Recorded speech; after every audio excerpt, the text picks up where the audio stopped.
Assalamualaikum warahmatullahi wabarakatuh. Kami dari Diploma Pentadbiran Islam akan mengupas dan menyentuh topik berkenaan undang-undang bertulis di Malaysia bagi subjek SYK 22602 Sistem Perundangan Malaysia.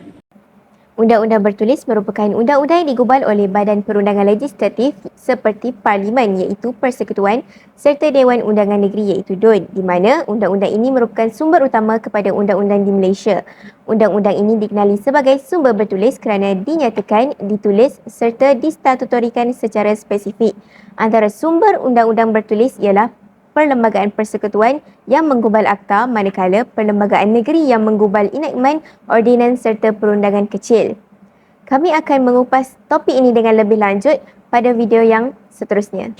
Okey, yang pertama iaitu Perlembagaan Persekutuan. Perlembagaan Persekutuan Malaysia ialah merupakan undang-undang utama dan tertinggi di Malaysia iaitu mengandungi 183 perkara.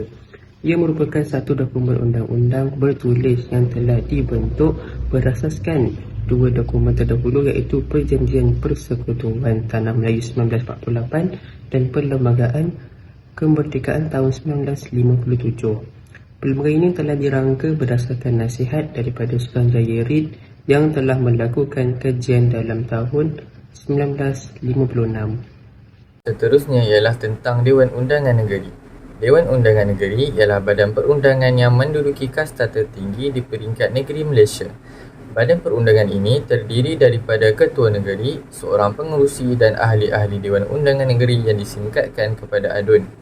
Ketua Negeri yang dimaksudkan di sini ialah Yang di-Pertuan Besar, Sultan, Raja dan Yang di-Pertua Negeri. DUN boleh dibubarkan oleh Ketua Negeri. Jadi apabila DUN dibubarkan, pilihan raya negeri atau pilihan raya umum mesti diadakan dalam tempoh 60 hari di Semenanjung dan 90 hari di Sabah dan Sarawak dari tarikh pembubaran.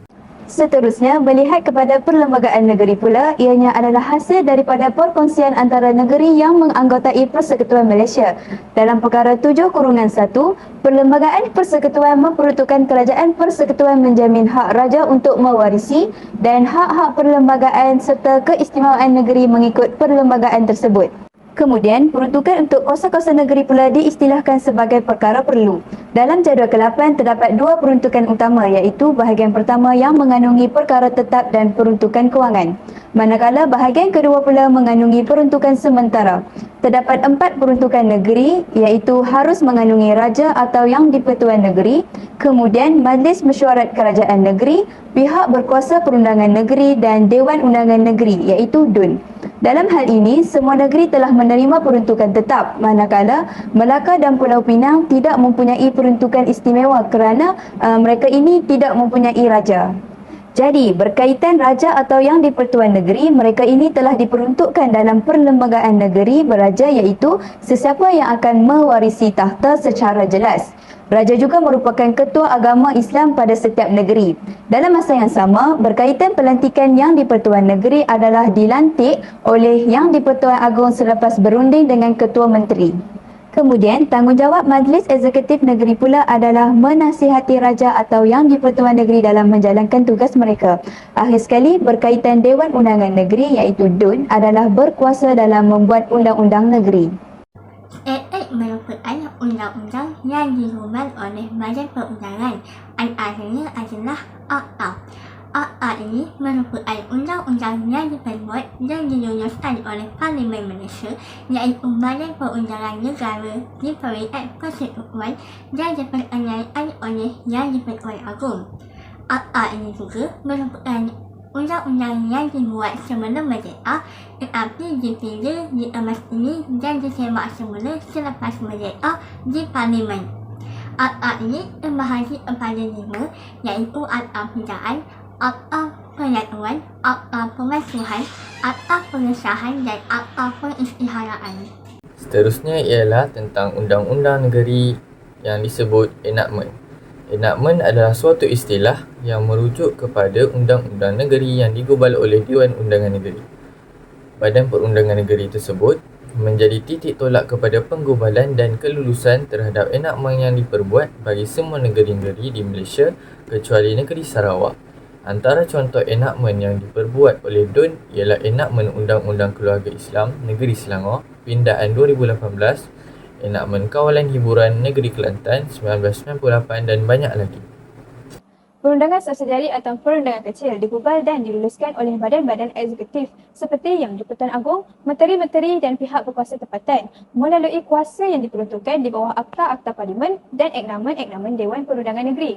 Matlamat perundangan subsidiari ini ditubuhkan untuk melakar panduan perancangan sesebuah undang-undang serta tindakan pelaksanaan yang perlu diambil pada setiap peringkat pelaksanaan dalam membuat atau meminda suatu perundangan subsidiari khusus untuk penggubalan segala yang wujud di bawah Seksyen 3 Akta Tasiran. Antara ciri-ciri perundangan subsidiari adalah mesti diperbuat oleh pihak yang diberi kuasa oleh Akta Induk untuk membuat perundangan subsidiari. Selain itu, undang-undang yang dibuat mestilah tidak melebihi had yang telah ditetapkan oleh Akta Induk. Undang-undang subsidiari ini hanya melengkapkan suatu akta, bukan membuat akta baru atau penambahan akta kepada Akta Induk. Perundangan subsidiari ini juga menggubal akta yang lebih tegas, lebih spesifik dan terperinci berkenaan sesuatu prosedur. Seterusnya terdapat 7 jenis perundangan subsidiari seperti peraturan, iaitu satu bentuk perundangan subsidiari yang menjelaskan dengan lebih terperinci terhadap peruntukan yang terdapat dalam Akta Induk. Jenis yang kedua iaitu kaedah-kaedah yang merupakan cara untuk memperkatakan mengenai perkara berkaitan dengan prosedur. Selain itu, terdapat juga perintah iaitu satu bentuk perundangan subsidiari yang membuat peruntukan atau arahan yang spesifik mengenai sesuatu perkara atau orang dan juga sekelompok. Selain itu juga terdapat undang-undang kecil yang kebiasaannya yang dibuat oleh pihak berkuasa tempatan untuk mengatur sesuatu aktiviti tempatan atau kawasan yang terhad. Seterusnya juga pemberitahuan atau notis sama seperti perintah tetapi lebih tertumpu kepada maklumat awam. Dan juga terdapat statute iaitu suatu bentuk perundangan subsidiari yang dibuat dari universiti dan juga bagi penetapan penggunaan darjat kebesaran. Akhir sekali iaitu proklamasi iaitu suatu bentuk pengisytiharan yang dibuat oleh di-Pertuan Agong atau Raja. Seterusnya, faktor perkembangan perundangan kecil ataupun subsidiari. Banyak faktor yang menyebabkan perkembangan subsidiari ini dan antara faktor utamanya adalah Parlimen ini dia tidak mempunyai kepakaran yang diperlukan untuk melaksanakan sesuatu rancangan. Maksudnya, bila nak melakukan ataupun melaksanakan satu projek di dalam bandar, pihak yang mahir ini diperlukan supaya perancangan strategik itu dapat dilakukan. Selain itu, pentadbiran kini menjalankan pelbagai fungsi selain kepada pentadbiran semata-mata. Maksudnya, pentadbiran sekarang ni dia tak khusus kepada perundangan kecil ini. Menyebabkan perundangan kecil ini lebih mudah berkembang. Disebabkan perundangan kecil ini tidak diberikan perhatian yang khusus, jadi perundangan kecil ini dia diserahkan ke badan eksekutif seperti menteri untuk membuat dasar undang-undang atau polisi. Namun perkara yang lebih terperinci berkaitan undang-undang akan diserahkan kepada badan perwakilan untuk membuat undang-undang. Di samping itu, perundangan kecil atau subsidiari ini berkembang bila perwakilan kuasa ini membenarkan undang-undang digunakan secara berperingkat. Jadi, peruntukan akta perlu dibuat melalui perundangan kecil ini supaya peruntukan tertentu dapat dilaksanakan. Seterusnya, ordinans. Ordinans ini merupakan undang-undang yang diluluskan oleh Dewan Undangan Negeri Sarawak, Dewan Undangan Negeri Sabah, diperbuat oleh Yang di-Pertuan Agong pada masa darurat dan Parlimen diberi persekutuan. Ordinans ini juga merupakan undang-undang yang dibuat oleh Parlimen semasa Malaya Union pada tahun 1946 sehingga 1957.